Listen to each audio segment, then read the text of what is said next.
Hello, everybody, and welcome to Sitting with Sean, episode number 22.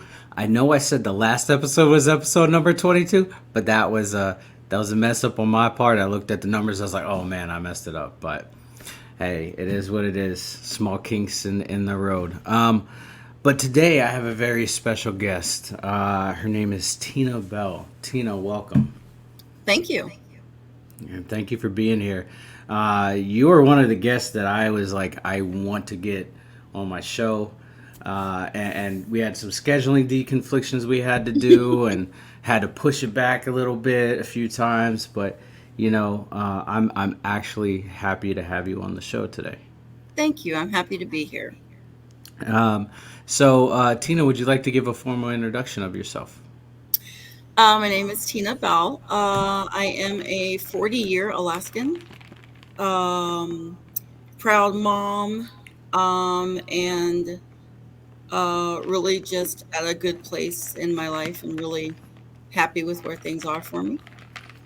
Absolutely, absolutely. And uh, I posted up when I first started doing this podcast. I said, "Hey, I want guests on my show. This is what it's about." Tina jumped on. She said, "I want to be a guest, but I want to give it some time," and I was okay with that. Mhm. And now I'm completely okay with that. Everybody in their own time. And then she forwarded me to Chris Milson, and I was like, "Oh, making connections. That's pretty cool."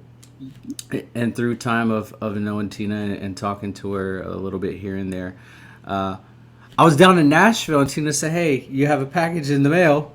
Uh, just be aware." And I get home, and my wife was like, "You got a painted rock in the mail," and I was like, "Dude, that's awesome." Yeah. So this painted rock is beautiful, absolutely beautiful. When Tina did this,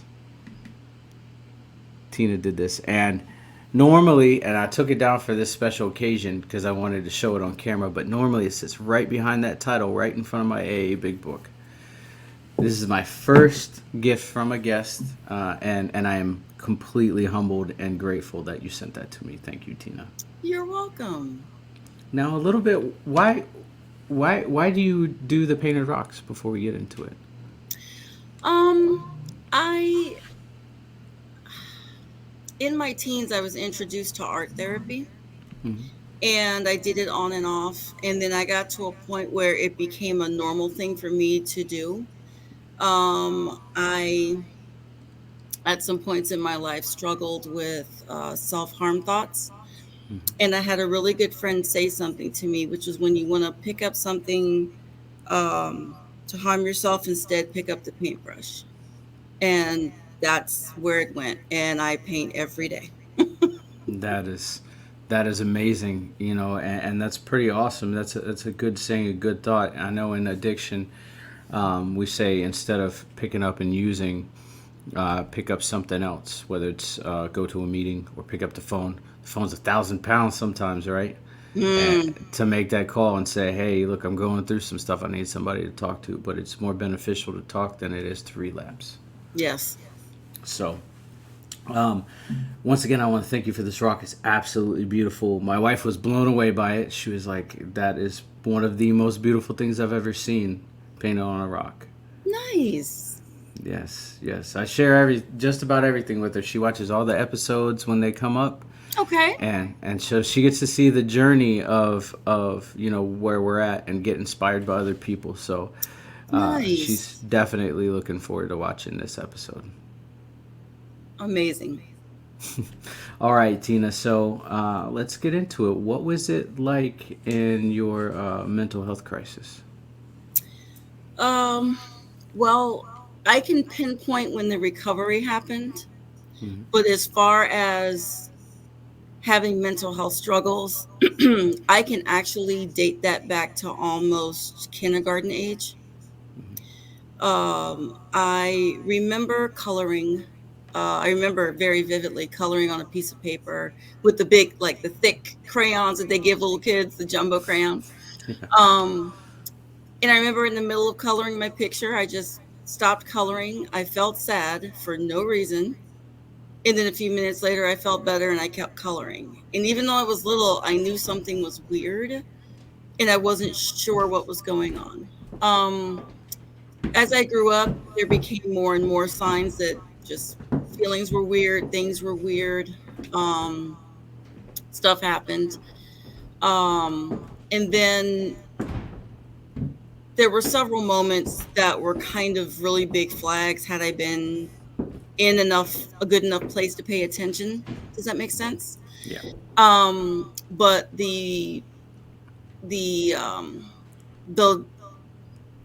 I guess you could call it the last straw um was in 2012 when I literally was not eating, not leaving the couch, not communicating, um, experienced some pretty regular suicidal ideation, and I couldn't get out the pit.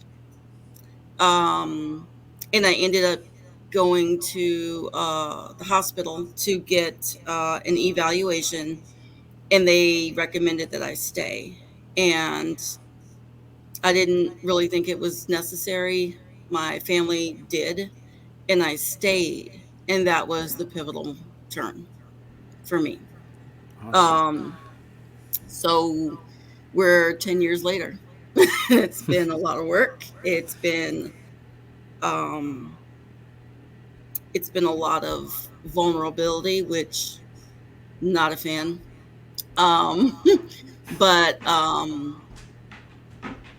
I had to get out of it.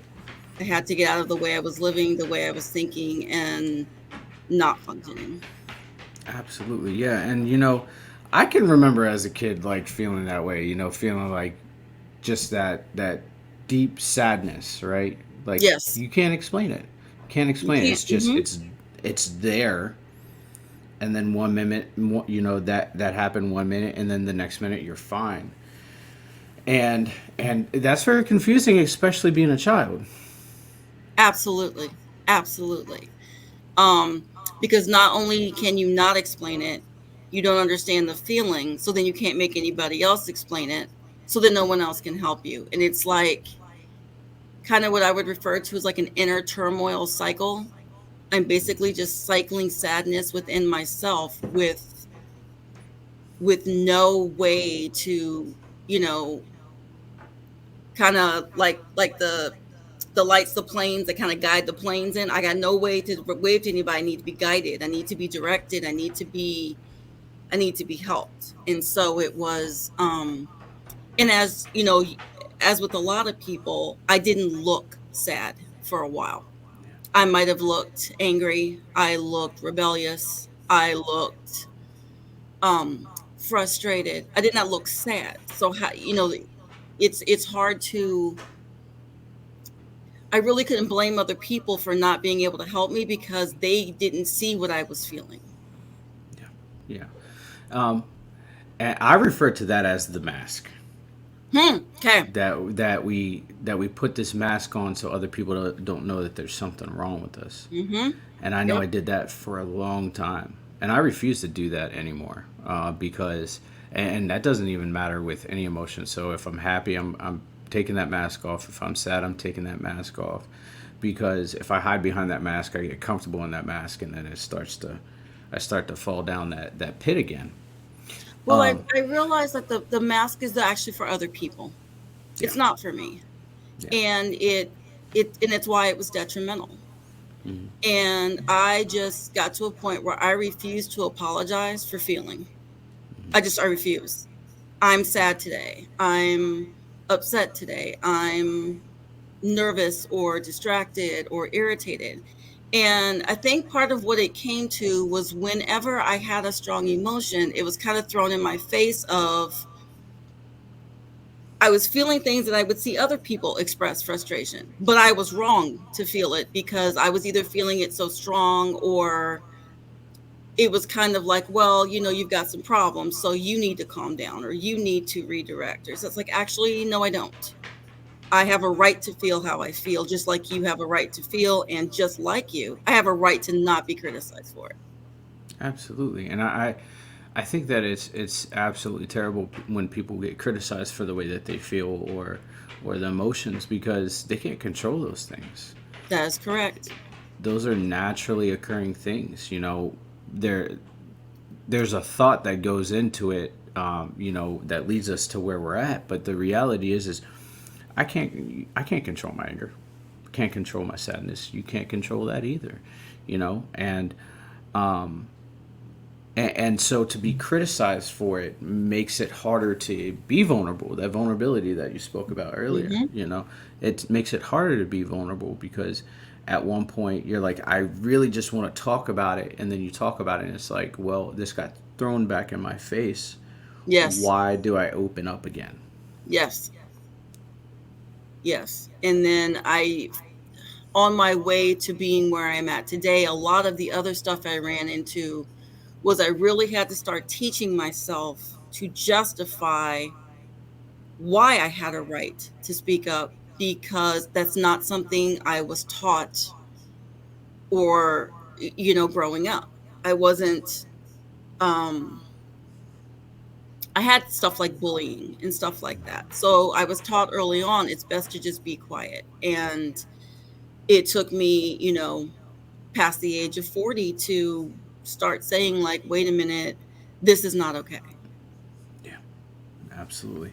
And you talked about some of those red flags earlier, and I think that at some point we all notice red flags, but I don't know if it was like this for you, but for me, I felt that it was normal, that everybody went through this, that I'm sad, I'm depressed, I'm upset, I'm angry, I have a lot of emotions going through me, and I can't explain them, so everybody must feel that way, so this is normal. Did you go through that? I actually went through the opposite. I I went through, why is no one else feeling what I'm feeling? Yeah. Why am I seeing people at school functioning, talking, and laughing, and I'm wanting to crawl into my locker? Why am I at work and everybody seems to be managing the task, and I'm just staring at this piece of paper for 10 minutes because I just can't get my head wrapped around it? So I felt, I ended up feeling very isolated about what I was dealing with, and really believing it was just me. And I think that that thought came from the verbiage that was used with me, which were things like, what is wrong with you? Yeah. Why are you acting like this? Why are you having this problem? And so the language I was taught to myself was, it's just me, something's wrong with you.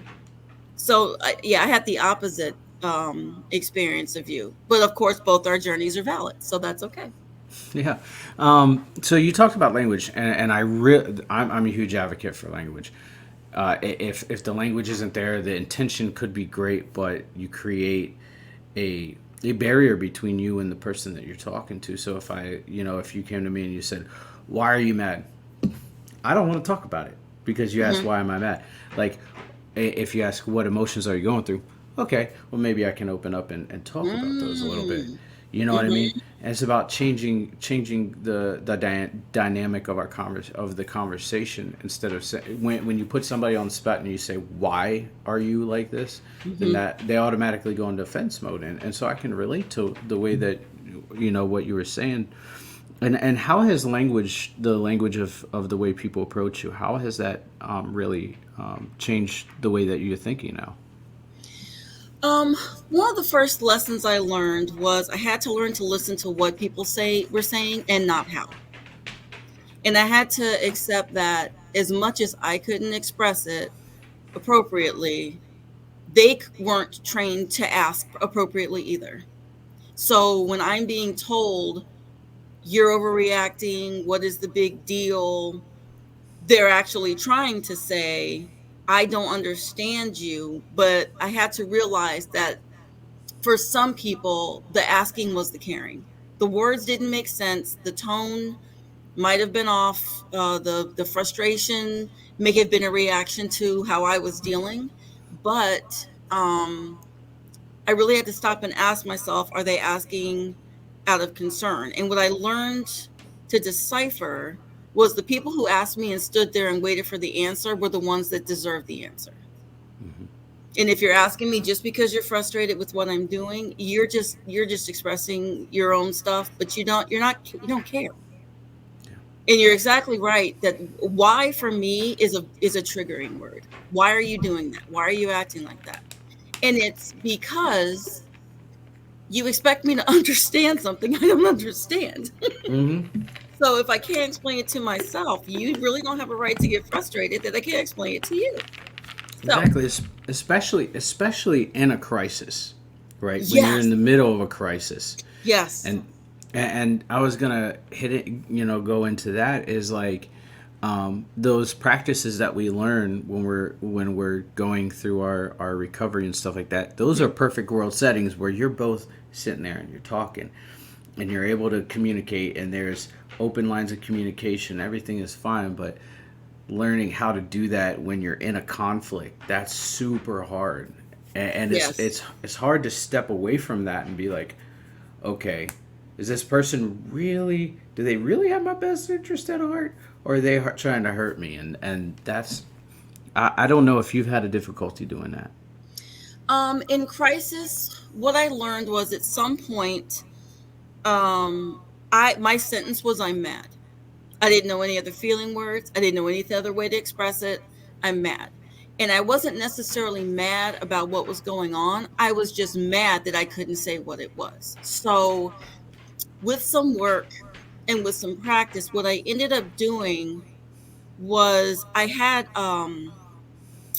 I created code words with the people in my life, which meant things like okay, one of the words is pause. That's like, just stop, give me my space, let me breathe, and let me figure out what I'm dealing with right now. Um, because actually saying the word help or give me space or I'm in trouble, that's when you're in crisis, you can't say those things. So I had to figure out how to say enough of something to get somebody to understand without opening the flood of emotions. Is basically the way I look at it, is that um because I held so much in for so long. So I just need to get enough out to get the help, but we don't need to have a whole blown out session. Yeah, yeah, definitely, I can understand that. So you hit a little bit, or just the surface of what led you into recovery. Um, what was recovery like for you? Because it's different for everyone. um the first thing was in the hospital. Um Surprisingly, I did an art project. And it seemed to me to be the pivotal step towards me dealing with things. And I had been told since the age of 16 that I had depression. Um, Not as a diagnosis, but as a behavior. You just look depressed or act depressed. So one of the people, the medical staff, challenged me to make a collage and make the face of depression. Gave me some magazines, gave me some paper and some glue, and just create what depression looks like. And I'm thinking, there's like Good Housekeeping and People magazine. There's not going to find depression in there. So, Yeah. um, what I ended up doing was taking the eyes of a picture and the face of a picture and the teeth of a picture, and I ended up making this pretty scary looking thing. And I realized once I made it, ever since then, it was not something that scared me because I looked at it. And I think that was what began the path of me really looking at what I'd been through, what I experienced, how it affected me. Um, Another real hard part was I had to look at anything I had done to contribute to where I was. It's not. It's not about what everything that has happened. Did I make any choices that I could have made different? Stuff like that. So once I faced it, then I ended up discharging, and they had recommended that I do intensive therapy for a year and a half, which was group therapy, individual therapy, and a psychiatrist for a year and a half. And I went in with the thought that I'm willing to do it only because I don't want to feel this way anymore, and I'm not going to do it again. So you got one shot where I'm willing to talk or share or do whatever. And so I imagine at the end of the year and a half, I'd have a cup of tea, salute myself. We got through it, hot dog, we're done. Um, Life had other plans. So Mm. Yeah. um, during the year and a half, I actually, again, through art, um, I actually planned out uh, how to get through it, and I made a trauma map. And I actually made countries that were feelings like shame, and then, sorry, continents that were like shame. And then the countries and the continents were things I felt shame about. And then I even made like a little boat, and I would travel as I faced each trauma. I would kind of travel to each one and face it. And then I got to determine what I faced, what I talked about, and what I dealt with. And at the end, I had this map of this journey I'd gone on of everything that I had dealt with through age 40. Mm. And to see it at the end was very helpful. And then I kind of celebrated and kind of got back in a little bit of a norm of a living, I guess, by other, a societal norm Yeah. definition. Yeah. And then as it happens, more life happened, and I'm like, huh, guess I got more to deal with. So, um, and then I since 2012, I have been in therapy, outpatient therapy, which is what that was the person I worked through my map with. Hmm. Um, and I believe that was the biggest factor in me being where I am today. While acknowledging that therapy is not for everybody, Yeah. it's the biggest factor in me being able to have help to maneuver through my recovery and be okay with where I am, and what I have. Yeah. Yeah. You know, I find that art is very powerful, whether it's, and I mean the arts in general, because I do music therapy through On Base here, and it has completely revolutionized my life. And it's just one of the things that has changed in my life. I learned to play ukulele, guitar, drums.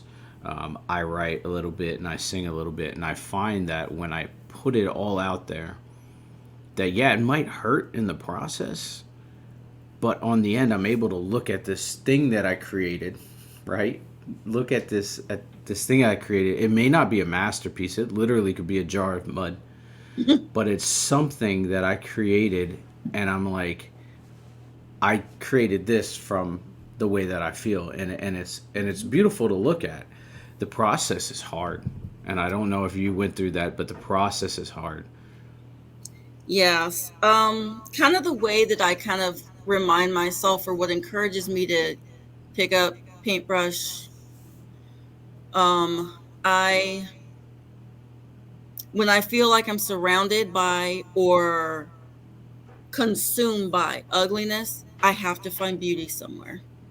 Yeah, And for me, that means picking up a paintbrush, a camera, or some keys and taking a road trip. I gotta physically see something better to feel better. yeah. I did art therapy too, and that was cool because I'm not an artist. I'm terrible. You say hey, draw this. You're getting a stick figure with some hair on the top of the head, right? I'm not artistically gifted in that manner. But there was one piece that I did that my art therapist was like, okay, I want you to feel those feelings and then draw it out, and I ended up painting it. It was ugly. It looked terrible, right? Absolutely terrible. But it was this. It was a two part canvas, and that's because I didn't think about drawing a bigger one.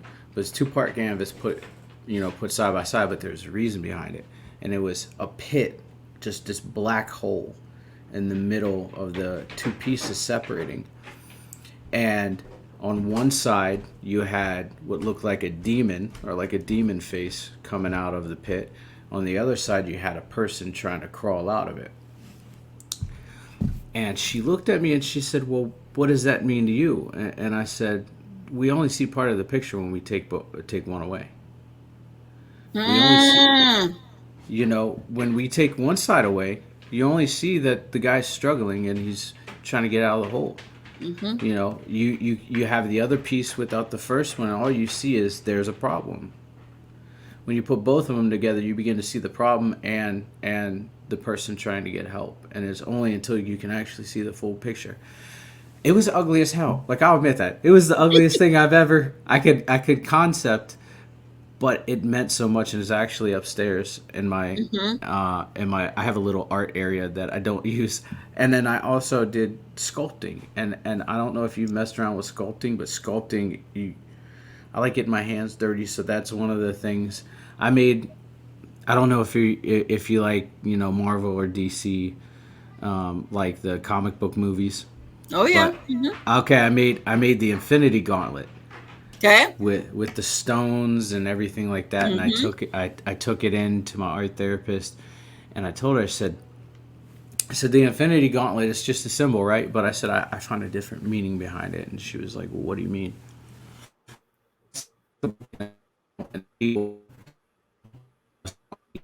what will snap it. And when Hulk snapped it, he snapped it, and he friends back.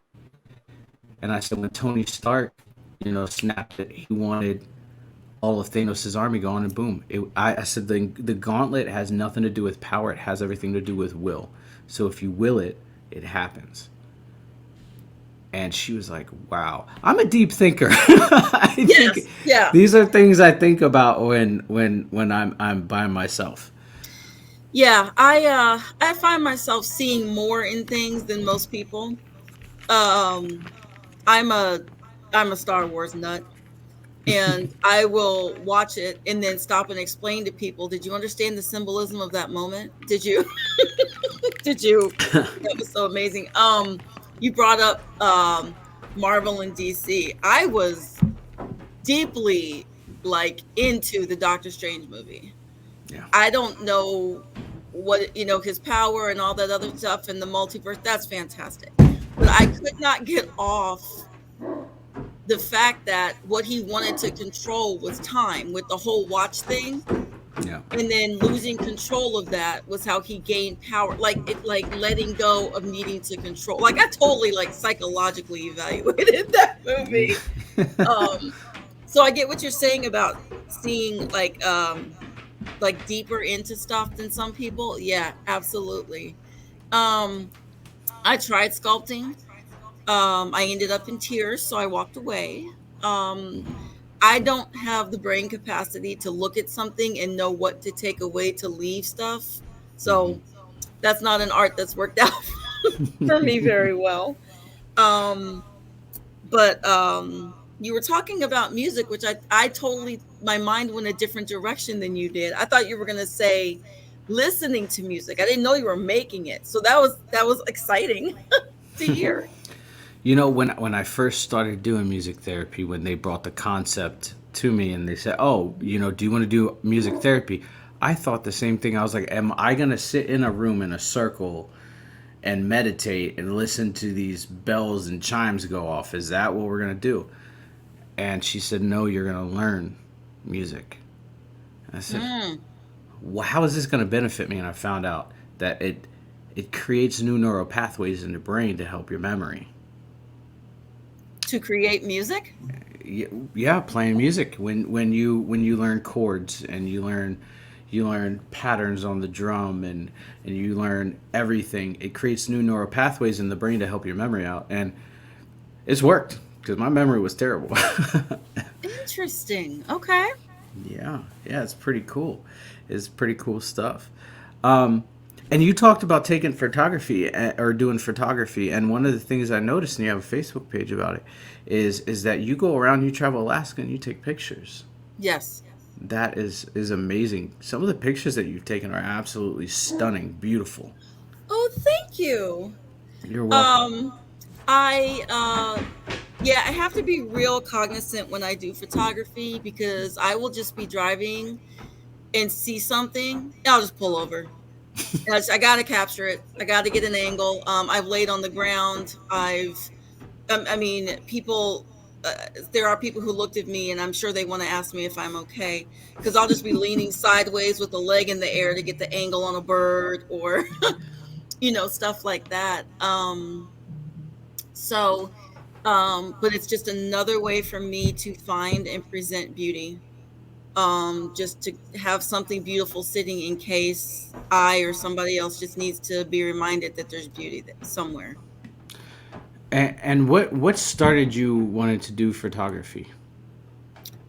Um, I think it had to do with the fact that I would see something beautiful like a flower or something and I couldn't hold the memory of it. Like when I Mhm. wanted to think back, oh, I remember how that flower looked or how I wish I could just see that mountain, like the reflection again or something. And then I didn't have it. Um, and they would made me move to wanting to do camera photography, was trying it on my phone and being very unsuccessful. So, um, my friend loaned me their camera and then I just took off. I try to do a certain number of pictures a week. I think my summer resulted in 4,200 pictures. And Wow. so one of my winter projects will be to go through and sort them and um, get them organized in just a way. But I send them to my family. I share them with people. And like you said, I had a page for them because there's so much in the world in my mind, but also on the internet. There's Hmm. enough ugly. I just wanted something pretty out there. Absolutely, and that is awesome because you get to see the world through eyes that not a lot of people get to see it through. Hmm. You know, you get to see it from a perspective of beauty versus pain, and you get Yes. to see you get to see it, through the lens of of life being created and thriving versus life being destroyed and destructive. Yes. Just the other day, I walked my daughter's dog and I came back in with 40 pictures of mushrooms. So I'm always looking for something. I try to remind myself and make it symbolic that there's something beautiful no matter where I am or what I'm dealing with. Yeah, So, absolutely, absolutely. So we talked a little bit about what you currently do, but what do you do now in your program to keep you afloat? um, I maintain my mental health appointments. Hmm. Um, the biggest step I took me several years, which was I launched a blog. Mm. And that was hard because for it to have validity, I had to be vulnerable and honest. And the scariest thing about that was by putting it online, I opened myself to criticism. Not a fan, but it was important for me to overcome that because it was more important to me to get a message out. Part of the reason I do the blog is because I think we covered this already where I felt alone a lot in what I was dealing with. And when I went to group therapy, it was the very first time I sat in a room with people and I heard somebody say something and I went, wait, that's how I feel. Or how could you possibly understand that's what I was crying about yesterday? And it was my first real indication that I was not alone in my suffering. And while that was helpful, I wanted to be not alone in my healing as well. So that's why I wrote the blog and I started writing about stuff and that's helpful. It's new. It's only been a couple of months and I'm learning how to be comfortable sharing. So every day I either work on a blog, I paint, I do photography, I walk, I cook, I do something physical because to me it symbolizes to keep going. Absolutely. The rock that I painted you is actually like the kind of rocks that I do. I actually leave them in the community and they have mental health information on them, resources, um, encouraging, statements just to hang in there. And then I kind of put them where like benches where people would think, outside medical offices, um, the VA. I just put them where I think somebody might be who might just need to hear, hang in. It's look forward. It's gonna be okay. And I just try to. I guess part of me believing that there's positivity in the world is by putting it out there and putting out genuine um stories of how I got where I am. I mean, and I can say it was a 10-year journey, but it is. I'm still going. Um Anybody who goes through mental illness knows you can be in a place of healing and a bad day comes out of nowhere. So I don't pretend that I'm great and everything's perfect and life is wonderful. But I try my best to find pockets of happiness because there's days when it seems like that's the one thing my mind doesn't want me to see. Yeah, And I got to get over that and past it and through it so I can keep going. absolutely. And that's one thing that a lot of people don't realize is that, um, some of the listeners or people out in society don't realize is that just because you're depressed doesn't mean that you can't have a good day or you can't feel happiness. It's sometimes it's hard to find. Other times it's right there in the palm of our hands and we're able to grasp it. And so I want to thank you for saying that. I Oh, really do. yeah. Another piece that you asked me, how have I been handling my recovery, was I actually got another big piece about a year ago, was I got an valid diagnosis. And I realized that I had been diagnosed with the symptoms of what I had, not what I actually have. Yeah. And so being able to research it and look into it and understand it, I feel a lot less crappy about myself. Because when something happens or a feeling happens or a thought happens, I'm like, oh, that's what that is. That's what that is. And I'm not stuck in what I would refer to as the emotional tornado of sadness. I can not even get that close to it. I can just stand my ground, understand it, and accept it and keep going. Absolutely. Yeah, and one of the things that's very valid is or very important for people that are going through mental health disorders is to get a diagnosis, so you know what's going on. I had a psychologist friend on a few episodes back in Chicago, and he made a very good point. He said, I can't dissect a brain and say, oh, that's where the bipolar comes in. Hmm. It's all the symptoms. When you get diagnosed, it's the symptoms. It has zero to do with what's happening. And what he finds is that when people get a diagnosis, they actually get worse because they start living what the diagnosis tells them they are. So Hmm. if you get diagnosed with bipolar, oh, I'm bipolar, so I have to act this way. And so they label themselves and they put themselves in this cage versus trying to live with the symptoms that they have and make their life a little bit better. They regress quite a bit. Yeah, I wrote I think the very first blog I wrote, I sent to you about that. And I sent it was about how my identity became the letters of my diagnosis for a lot of my life. And it's like, it is not who I am, it's part of what I have. And that transition, that separation can be a very empowering event, and a very empowering recognition for yourself because you can get so bogged down with how you feel because in a lot of ways in my experience I was my own worst enemy.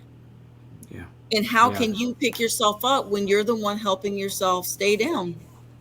yeah, And it was just, yeah. So it took a long time for me to be able to identify and talk about stuff. And yes, it's been 10 years, but every day of the 10 years there's been progress. And I think that that's an important point, is that, you know, if you go to a therapy session, let's say, and you don't leave feeling any different or any better, focus on the fact that you walked in. Focus on the fact that you tried. Focus on the fact that you were brave enough to just say, I think I need some help with this. And every day is not going to be a huge success and you're not going to climb a mountain or anything. But the fact that you're taking a step at all is sometimes the most empowering thing that you can do. Absolutely. I do all the social media stuff, and I said something that kind of like took me by shock because I don't feel like I say smart things. Other people say, "Oh, you say smart things," but I don't feel like I say smart things. But somebody was talking about um, how depression really is a cop out, and I said, no, no, no, no, no, my friend. I said, it's w- the victories that we have in depression are need to be celebrated. And they were like, well, what do you mean? That doesn't make any sense to me. And I said, yeah, it doesn't because you don't have it. I said, that's one. And two, I said, do you know how hard it is sometimes for us to get up out of bed? Bro, like sometimes I don't want to be awake, and I vocalize that. Sometimes I can sit in my chair and stare at my TV with nothing on the TV for hours. And it's just like time flies by, and I have to will myself up out of that chair to go and take care of things. Hmm. Because if I don't take care of things, things start to pile up. And so those Yes. small victories, the getting up in the morning, the making your bed in the morning, the getting up out of the chair and forcing yourself to do something is celebrated. It needs to be celebrated, and we don't do that enough. As a community, a mental health community, we don't do that enough. But we also don't do it enough for our own selves. We don't pat ourselves on the back. Do you take the time to pat yourself on the back and say, "Hey, Tina, you did a good job today"? Well, let me tell you what I do. Before I go to bed, I ask myself three questions. What did I do to overcome? What did I do today to overcome yesterday, to make today better, and to make tomorrow prosperous? And I literally don't want to lay down till I have an answer for all those three questions because that's all I can do. And there are days when what I did to make today better was I actually drank a full cup of water. Okay, great. That's my accomplishment for the day.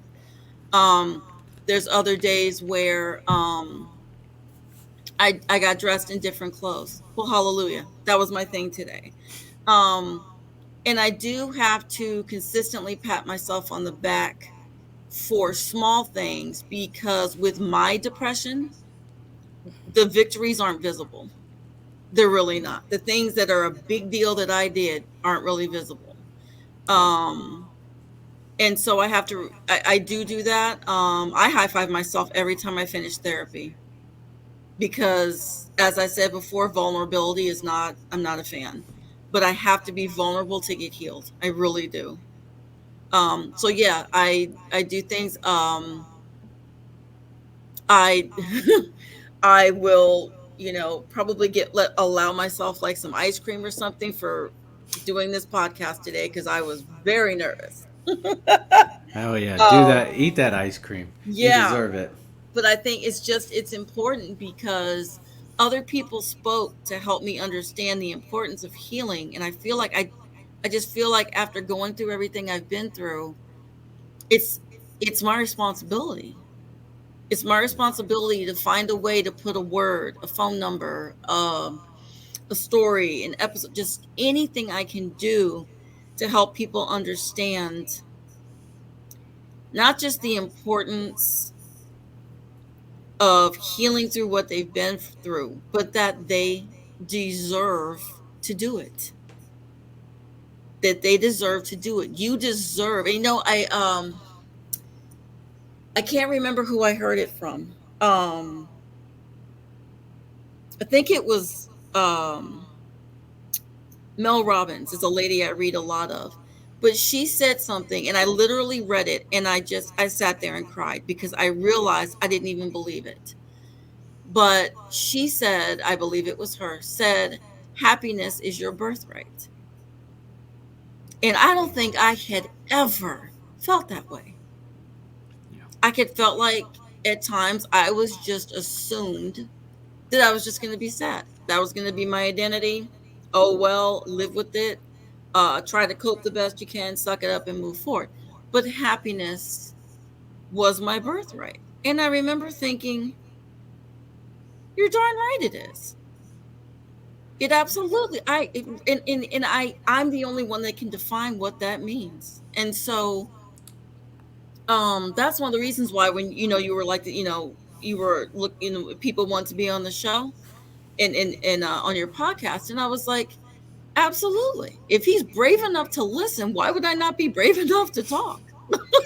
So, yeah. Well, I can tell you that there's nothing anybody will say that will surprise me or make me be like, no.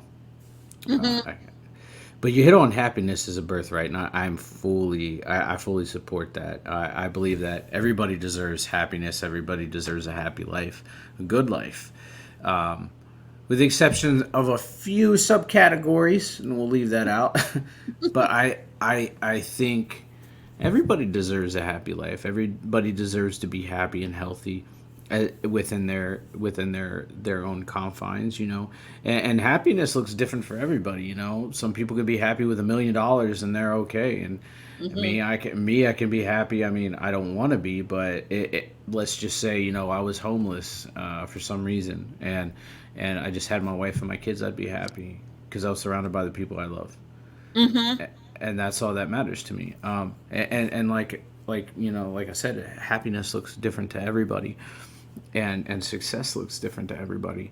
Um, but yeah, you're definitely brave, and you are a survivor, and you are a conqueror. I hope you know that. Thank you. You're a It's conqueror. Every day you wake up, you're a conqueror. yes, yes. It's not easy. No, there's days it seems impossible, and it's just remembering that somewhere there's somebody else who's getting up too.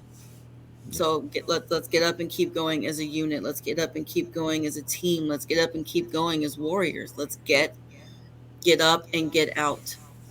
Hmm. Well, your journey is very inspirational to me. I'll tell you that. Oh, thank And you. I'm completely inspired by you. I'm humbled by you. And so I want to say thank you for sharing your story. You're Bef- welcome. before we go, would you have any advice or suggestion for anybody that's kind of going through some stuff, or they're deep in some mental health crisis? What would you give to them? Um, I guess one piece of advice would be, because you're the only one who knows what you've been through, you're the only one that can identify how to get through it. Um, there is no one size fits all mental health remedy. Therapy may work for some, meds may work for some, exercise may work for some. Whatever it is that it takes, just find a way to find it, because living in misery is just not what you're meant to do. Absolutely. Regardless of what has happened, regardless of where you find yourself sitting, you you have a right. You have a right to feel other than the way you have been feeling, and that there are ways to get there. And what I tell people a lot of times is keep asking till you're heard. Absolutely.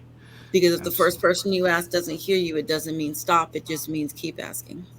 Mm-hmm. Mhm. 100%. One of the things that I want to hit on, and I just remembered it. I was thinking about it a while ago, and you just said something that kind of triggered a thought. But um, I've seen a lot of people that get to this point where they're like, "I am good. I don't need this anymore." Mhm. And then something happens and it brings them right back. One of the things that I want to say is, if it's working for you, don't stop, because once you stop, it's hard to start again. Mhm. You can pick right back up where you left off, but it's hard to start again once you stop. So keep going, no matter how hard it is. Yeah, it's kind of like emotional muscle memory. Yeah, just yeah, because if you stop, um, the other thing is when you go to start again, you're not in as good a place as you were. Oh, absolutely, absolutely. Hmm. With music therapy, I'd stop for a while because I let other things get in the way. I let work get in the way. I let the fact that I was tired get in the way. Knowing the fact that when I get there and I'm behind a drum set or behind a guitar, I come to life. I don't know what happens. It's like somebody hits a switch and I come to life. And I got to that point yesterday, and it's weird because yesterday was slam packed. I think I told you a little bit about it. I had Mhm. so much going on yesterday. Like it was literally like boom, boom, boom, boom, boom, and then I was able to rest for a little bit, and then boom, boom, boom, boom, boom. And I had music therapy yesterday, and I contemplated. I said, you know what? I don't have to go today. And I was in the middle of a meeting, and I thought to myself, if I don't go today, I'm not going next week. If I don't go next week, I'm not going the week after. And I have to maintain this because if I'm not maintaining it, then I'm going to let it slip and then I'm going to make excuses for the next time I don't go. That is such a valid point. And using your example like you did before of getting off the couch, Mm-hmm. you have to get up, because how you feel not getting up day one is nothing compared to how you feel not getting up day three or day five. And it gets easier and easier the less you do to do Yeah. less. Yes, absolutely. Yep. Yeah. And so that's why, you had said something about stopping your program and then jumping right back into it when life happened. That's Yes. the triggering thought that happened. But yeah, definitely. If it's working for you, don't stop. Mhm. Even if days are rough, because you'll find something in it that you need. Um, whether it becomes apparent to you right away or not. Mhm. So definitely, if it's working for you, don't quit. And I just do want to say again, I'm absolutely impressed by you, by everything that you're doing, and I'm impressed by your photography. Like typically, if somebody says, "Hey, check out my stuff, check out my work," I'm gonna be like, "Okay," and look at it. I'm like, "All right, cool." But when I seen it, I was like, "Oh my." She has something that is pretty awesome that she's doing. It's amazing, and so I just want to say I'm impressed by that, and Thank continue what you. you're doing because it's working for you, and you're an inspiration, and not just myself, but to a bunch of people around the world. Thank you so much. I appreciate that. You're welcome. You're welcome. And Tina, thank you for being on the show. Thank you for hanging out with us for a little bit. And everybody, thank you for sitting with us for this almost hour. Mhm. And yeah, so have a great day, y'all, and be good. And till next time, I'll see you.